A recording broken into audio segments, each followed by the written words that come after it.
महाराष्ट्र में पिछले 2 दिनों से सियासी हलचल जारी है। महाराष्ट्र सरकार के मंत्री और शिवसेना के कद्दावर नेता एकनाथ शिंदे शिवसेना के बागी विधायकों को लेकर असम में ठहरे हुए हैं।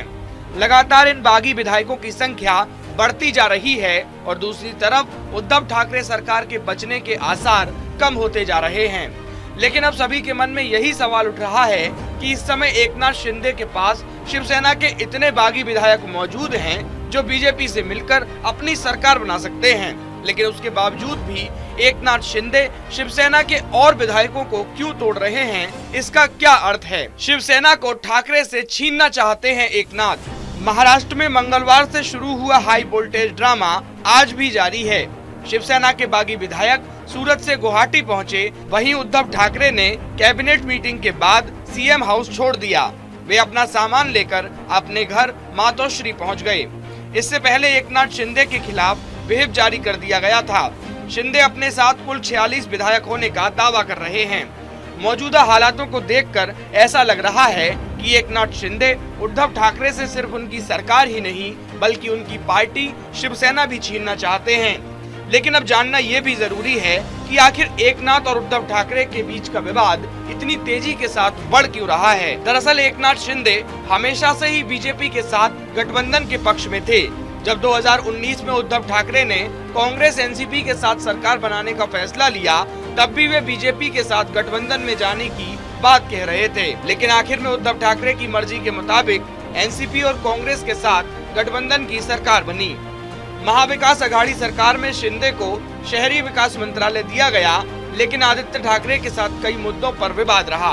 बताया ये भी जाता है कि शिंदे अपने मंत्रालय में आदित्य ठाकरे के दखल से नाराज थे। यहाँ तक कि अन्य विभाग MSRDC में भी आदित्य ठाकरे को बड़ी परियोजनाओं के लिए चेहरे के रूप में पेश किया जा रहा था। शिंदे ने राज्यसभा चुनाव में भी बीजेपी के साथ आने की बात कही थी।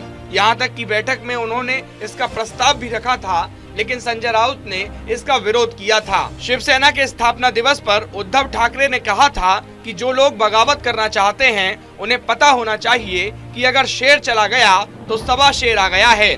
ऐसे में एकनाथ शिंदे को ये पहले ही एहसास हो गया था कि शिवसेना में उनके दिन बचे कुचे रह गए हैं। सीएम ने किया जनता को संबोधित। महाराष्ट्र के मुख्यमंत्री उद्धव ठाकरे ने फेसबुक के माध्यम से जनता को संबोधित भी किया। उन्होंने बागी विधायकों से कहा कि अगर वो नहीं चाहते तो मैं इस्तीफा देने को तैयार हूँ। मैं शिवसेना प्रमुख के पद से भी इस्तीफा देने को तैयार हूँ। ठाकरे ने कहा कि कुछ लोग कहते हैं ये बाला साहब की शिवसेना नहीं है, उन्हें बताना चाहिए कि बाला साहब के विचार क्या थे। ये वही शिवसेना है जो उनके जमाने में थी। हिंदुत्व तो हमारी जान है। आदित्य और एकनाथ शिंदे अयोध्या गए थे। हमने हिंदुत्व के लिए जो किया उसके बारे में बात करने का समय नहीं है। शिवसेना हिंदुत्व से अलग नहीं है। 2014 में भी शिवसेना अकेले चुनाव लड़ी थी। हिंदुत्व और शिवसेना एक ही है। हम बाला साहब के सिद्धांतों पर ही चल रहे हैं, बाला साहब के विचारों से अलग नहीं हैं। उद्धव ठाकरे ने कहा कि जब देश में कोरोना संक्रमण बढ़ रहा था तो किसी को पता नहीं था कि इस वायरस से कैसे लड़ा जाए, फिर भी हम कोविड से लड़े। हम कोविड से निपटने वाले टॉप 5 मुख्यमंत्रियों में से एक थे। अभी कई सवाल चल रहे हैं कि शिवसेना कौन चला रहा है। शिवसेना कभी हिंदुत्व से अलग नहीं हुई। देवेंद्र की दोस्ती ने बनाया ठाकरे सरकार को हिलाने का प्लान। महाराष्ट्र सरकार के पूर्व मुख्यमंत्री देवेंद्र फडणवीस और मंत्री एकनाथ शिंदे की दोस्ती किसी से छिपी नहीं है। देवेंद्र फडणवीस ने भी शिवसेना पर आरोप लगाए थे कि शिवसेना बाला साहब ठाकरे के रास्ते से भटक गई है और एकनाथ शिंदे ने भी शिवसेना को लेकर यही कहा। बाला साहब ठाकरे, प्रमोद महाजन और गोपीनाथ मुंडे के जाने के बाद एकनाथ शिंदे ही बीजेपी और शिवसेना के बीच की एक अहम कड़ी थे।